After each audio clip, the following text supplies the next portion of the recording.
The evening was supposed to be one of celebration, laughter, and family togetherness. The Wellington estate, a sprawling mansion wrapped in expensive stone and glass, glowed beneath the fading sunset. Chandeliers twinkled in the tall windows, and the fragrance of catered food drifted through the air. On the surface, it looked like a perfect gathering. But for Marcus and Kesha Carter, it was the night their world collapsed. They stood at the edge of the living room, two young black siblings, Marcus 16 and tall for his age, his younger sister Kesha only 14, slender and timid. Both carried the quiet dignity of children who had grown up too quickly. Their adoptive mother, Patricia Wellington, stood at the center of the room like a queen addressing her subjects. Her blonde hair was styled to perfection, her pearl necklace glimmering against her silk blouse. Her husband, Charles, leaned against the fireplace, silent but stern. Around them, other wealthy guests lingered, sipping champagne, their eyes flicking toward the children with thinly veiled curiosity. Patricia's voice cut through the murmurs. Cold. Sharp. Final. You two need to understand something clearly. Your real parents are gone. And while we took you in out of kindness, we are not obligated to keep you here forever. As of tonight, this arrangement ends. You will pack your things and leave. Kesha gasped, clutching her brother's arm. Marcus's jaw tightened, but he forced himself not to tremble. Leave. His voice cracked under the weight of disbelief. But this is our home now. You said we were family. Patricia's smile was tight and cruel. Family? Don't be ridiculous. You were charity cases. Strays we tried to polish, but in the end, you don't belong in this world. Not in our family, not in this neighborhood. Be grateful for the years we gave you. She motioned toward the door with an impatient flick of her manicured hand, as if dismissing unwanted guests. The silence that followed was suffocating. Even the guests shifted uneasily, some averting their eyes, others sipping nervously at their drinks to avoid involvement. The chandelier light sparkled above, mocking the raw humiliation below. Marcus felt his fists curl at his sides, but he forced himself to stay calm. His father had taught him, before the accident, that dignity was something no one could take from you, unless you gave it away. He glanced at Kesha, who stood trembling, eyes glossy with tears. He couldn't let Patricia see them break.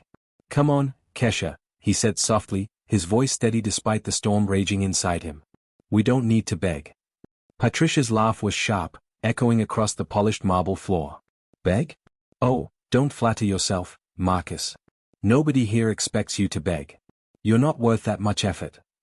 Her words sliced through the air like knives, and for a moment Kesha buried her face in her brother's shoulder.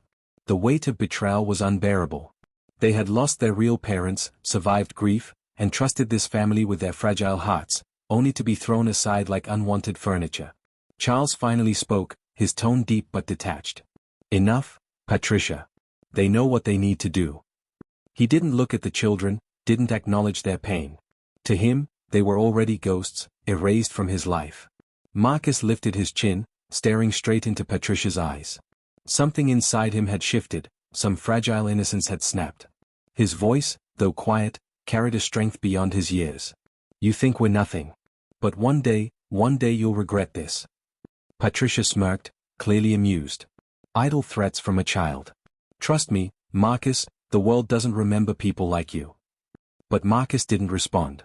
Instead, he guided Kesha toward the grand staircase, their footsteps echoing against the marble. Each step was heavy, not just with the weight of their belongings waiting to be packed, but with the crushing realization that they were alone again. Yet beneath that grief, something else stirred, a seed of determination, planted in the soil of rejection. As they disappeared upstairs, the guests whispered among themselves, unease rippling through the room. For a fleeting second, even Patricia felt a chill. Marcus's eyes had carried something she hadn't expected, a fire. And fires, once sparked, had a way of burning everything in their path. The night they left the Wellington estate, Marcus and Kesha carried nothing but a small suitcase each and the heavy ache of betrayal. The streets outside the mansion felt colder, emptier, more merciless than ever before. Yet, even as Kesha wept quietly, Marcus kept his arm around her shoulders, whispering words of comfort he barely believed himself. Don't worry, Kesh, he murmured. We'll be okay. We always are. Days stretched into weeks. They found shelter in a cramped foster home, where survival became routine, school by day, part-time jobs by night, and whispered promises to each other that someday, somehow, life would change. Marcus, though still only 16, began working long shifts in a mechanic's garage. His hands, once soft, grew rough and calloused, but his spirit hardened in silence. Kesha buried herself in books, her sharp mind shining even when her heart still carried scars. What they didn't know was that fate had already prepared something extraordinary. Years passed. At 18, Marcus received a letter that would alter everything. It arrived in a plain envelope, worn with age, addressed not to Marcus Wellington but to his true name, Marcus Carter. Inside was a sealed document from an old law firm. His hands shook as he unfolded it. Kesha leaned over his shoulder, eyes wide.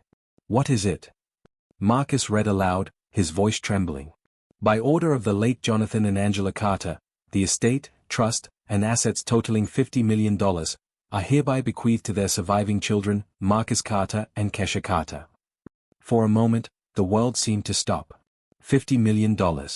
Their parents had not left them abandoned and destitute, as Patricia had always implied.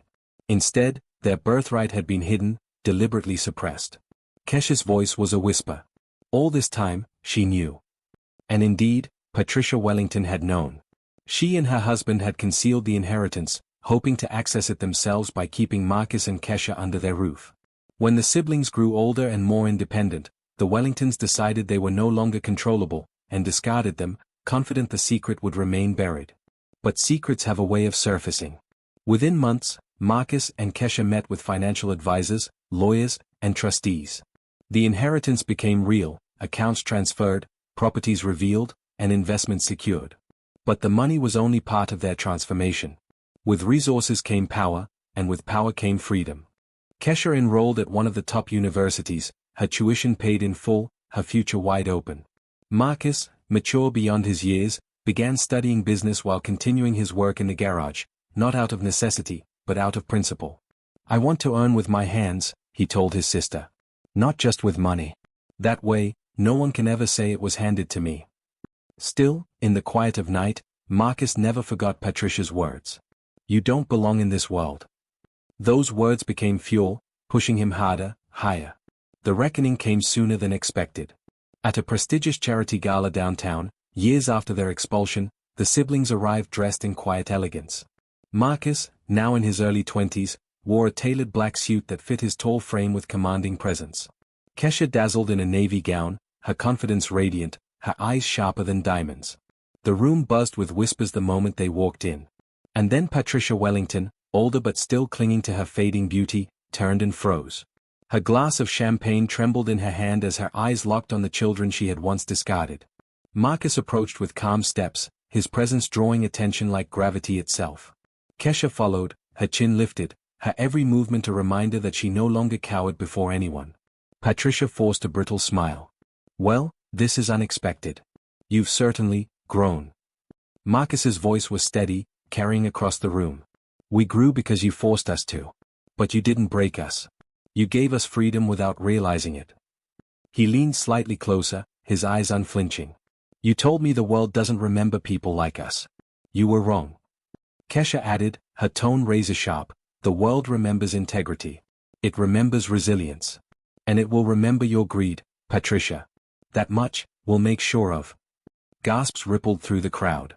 Some guests, now aware of the inheritance and the truth behind Patricia's cruelty, began to exchange scandalized looks. Patricia's face burned crimson. "You ungrateful," she started, but her words faltered. Everyone in the room knew the truth now. She had not rescued two orphans, she had stolen their fortune, lied to them, and discarded them when her control slipped. Marcus smiled, not cruelly, but with the calm assurance of someone who had already won. "We don't need your approval, Patricia. We never did. But tonight, everyone here knows what you really are." And with that, he offered his arm to Kesha, who took it proudly. Together, they walked away, not as abandoned children, but as heirs, as survivors, as symbols of everything Patricia could never destroy. Behind them, Patricia stood trembling, her reputation unraveling before her very eyes.